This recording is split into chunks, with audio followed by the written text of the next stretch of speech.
हमारी आधुनिक समझ अक्सर मान लेती है कि बुद्धिमत्ता और प्रगति केवल नई खोजों से आती है, पर क्या होगा अगर मैं कहूँ कि बहुत सी ऐसी सूझबूझें जीवन, चेतना, नीतिशास्त्र और समाज रचना के बारे में हजारों साल पहले ही लिखी जा चुकी थी।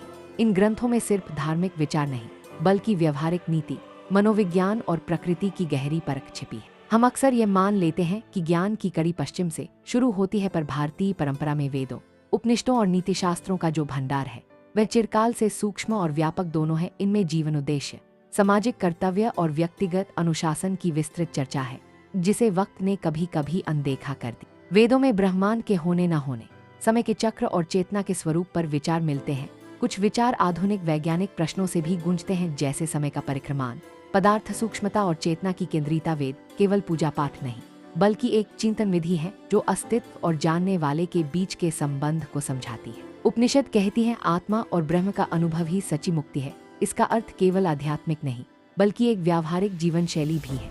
अपने कर्तव्यों को समझना, धर्म, कर्म के परिणामों को स्वीकारना, कर्म और भीतर की शांति तलाशना, जो आज के तनाव और असंतोष का सशक्त उपचार हो सकता है। नियमित आत्मपरीक्षण, ध्यान और सादगी यहाँ के सीधे साधे उपाय।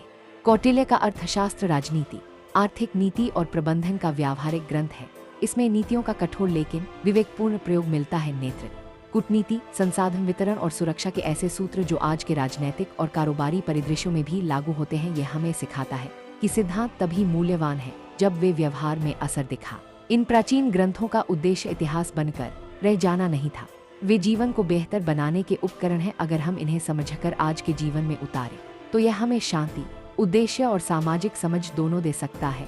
यह सिर्फ पुरातन की खोज नहीं, एक नई सोच का आरंभ हो सकता है। अगर यह वीडियो आपको प्रभावित करे तो लाइक और सब्सक्राइब करें और अपनी टिप्पणियों में बताएं किस ग्रंथ पर आप गहराई से वीडियो देखना चाहेंगे। वेदों पर, उपनिषदों पर या अर्थशास्त्र के व्यावहारिक सिद्धांतों पर हम मिलकर इस ज्ञान को फिर से जगा सकते हैं।